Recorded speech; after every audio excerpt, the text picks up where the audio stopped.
victims in India. He's now 12, so he's had 8 years to get this under his belt. In the last 4 years, he's raised over $5 million for nonprofits. Wow. He's 12 years old. That inspires me. If somebody who can, he's 12 years old, and if this kid can do this, then what can we do? So that's where I really get excited on those kind of things. That's terrific. So Inspire Me Today then is 6 days a week? It's 7 days a week. All 7 days a week. Okay. All 7 days a week. Monday through Friday, we really focus on our business leaders, internet, social media, just anybody more business related. Sundays we reserve for the more religious oriented, and Saturdays for kids. And when I say religious, we are non-denominational, non-sectarian. We've had from rabbis to priests and everything in between. And basically our site doesn't focus that there is one way. We focus that if you take all these 7 authentic religions and line them all up, and you really look at it, about 90% is the same. And so we choose to focus on the 90% where we all agree, and we focus on love, rather than the 10% where we may have differences. Okay, well, terrific. So people can get daily emails, like I do, yes, alerting them to who the luminary is that day.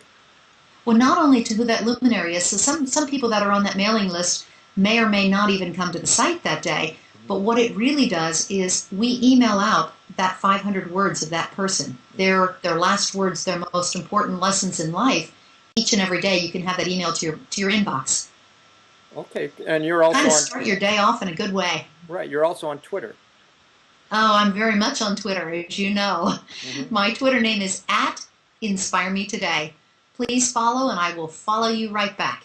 Okay. Now, I use Twitter as a way to reach out to the world, to connect with my personal community, with our tribe, and really interact. So if you send me an @message on Twitter, @InspireMeToday, chances are probably about 90% I'm going to respond back to you. So I'm not like some of the, the bigger folks that are out there that don't respond at all. You will get a response back. Okay. Because to me, it's about communication and connecting. So that requires, on both parts. It's all about building relationships. Absolutely. It's what we're here for. Now, your global hug tour sounds very cool. Now, the tour will take you and your husband, Daryl, 31,000 miles around the world in a small prop plane. That's correct. 5 months to wrap the world in 100,000 hugs and deliver $1 million to important nonprofit causes. When does that start, and where did the idea come from? Well, the idea basically came from, go back to Iraq when Jesse asked for a hug. The interesting thing about him doing that, Phil, is each of the successive trips that we did, the bases that we visited in Iraq, I actually had waiting lines for mom hugs. They came up on this all on their own. It was just kind of, we got there and there were lines of people saying, is this where we get mom hugs? And it's like, how did you know that I hugged a bunch of guys last night? But they're so interconnected that it flew from one base to another. And I really realized the importance of touch. For someone to say it's been 9 months and 4 days since I've been touched, that's huge. So I was really challenged by that and wanted to know, in everyday life, how often do you get touched? Do I get touched? Do we connect with one another in that way? So I started asking friends and family again around me. I'm a pretty inquisitive person, pretty curious person. Just the other night, my husband and I were out for dinner, and I asked our waiter, how long's it been since you had a hug? And he kind of looked around and he said, well, if I can't remember how long it's been, that's probably not a good thing, huh? And he had no recollection of the last time that he'd been hugged by another person. That to me said, we have to do something about this. There's got to be a way to connect one another across borders, across boundaries around the world. So my husband and I were sitting here on our living room floor in front of the fireplace one night and asked ourselves, what is the absolute greatest thing we could possibly do in the world if we knew we couldn't fail? And that to me is the real kicker in that, is the if you know you can't fail. I mean, I would ask you, Phil, I would ask each and every person here, if you knew you couldn't fail, how big can you dream? How big? Because that's really what it was for us. And my husband said, well, that's easy. I want to fly around the world. And I said, I want to hug the world. And we looked at each other, and he looked at me and went, no. And it was like, yeah. And that's really where it came from. And then we started fine-tuning it and saying, well, there's got to be a way that we're giving back in a huge way, in a tangible way, in addition to just the hugs themselves, which are huge, all by themselves. And so that's really where it came from. When did you start? We're uncertain of the date right now. We're working with sponsors, and it will be sometime in the next year, but we're not sure of an exact date, but you can count on it. We'll let you know. So the $1 million is all coming from sponsors or people contributing to it? No. If you go to globalhugtour.com, say Bob in Kansas, just Joe Average or Bob Average in Kansas, say comes to our site, to globalhugtour.com, looks at the array of cities that we're going to and says, I want to send my hug to Chennai, India. He has a choice of where he wants to send it to and what cause he wants to support.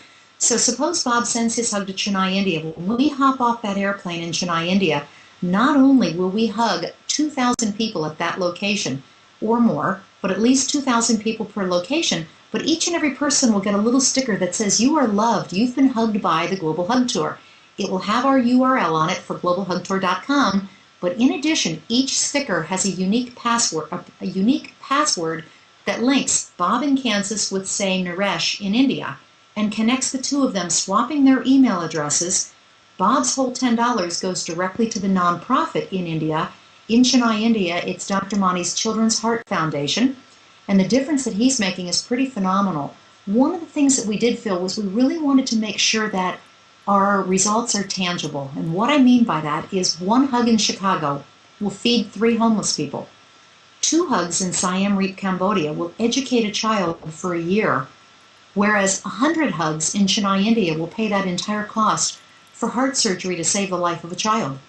So we really wanted to make it tangible so that when you go to the site, you can look at all the various different causes that we have and say, where do I want to make a difference? That's wonderful. So that's kind of, in a nutshell, what the Global Hug Tour is all about. Wonderful. I hope this interview inspires people to hug others more, because I do massage for hospice, and in this last year, I worked on a 99-year-old woman, and I came out to the living room when I was done, and her son said that her husband had died 46 years ago, and she hadn't been touched since. Well, what was the son doing would be my first question. Why isn't he hugging his mama? That's a good question. Yeah, that is great work that you're doing. Great work. Well, it just drives home the point that people need to hug others more in a nurturing way. There's actual research done by therapists and, doctors and people in the know on this, where they say that you need 4 hugs a day to stay alive. You need 8 hugs a day to be healthy, and you need 12 hugs a day to thrive. Now, seriously, how many people out there are getting 12 hugs a day? That's a lot of hugs. It is. But it makes you feel so alive and so connected to the rest of the world, so why wouldn't we be doing this? Now, by the way, have you kept in touch with Jessie? What's really the saddest part about that, Phil, is I've been unable to keep in touch with Jessie, and here's the reason. I did not realize the significance of that night because it was our very first day in Iraq on this month-long tour, and it wasn't until about a week into the tour that it was kind of like, wow, it really, really hit me. And I went back to the commanding officer who has 4,000 Marines, and he was unable to track him down. So I'm hoping that someday Jessie finds me, because he may remember that conversation when he hears this, but I have no way of finding him other than knowing he was one of 4,000 Marines at Al-Qaim at the base in Iraq. I hope that so Jessie, call me. Yeah, I hope he finds you someday. Now, where else can your interviews be found in writings? I'm sorry? Where else can your interviews and writings be found? I also write a regular blog weekly on the Huffington Post, so you can find it there. You can also tune into InspireMeTodayRadio.com, which is where we have weekly interviews with incredible people like you, Phil.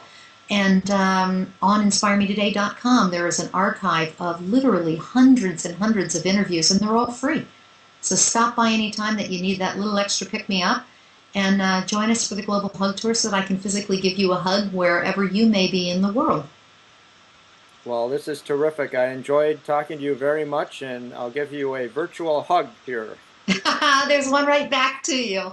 Thank you very much again for the opportunity, Phil. It's been great to hang with you for a few minutes. Thank you, Gail. Bye-bye. You're very welcome. Bye-bye.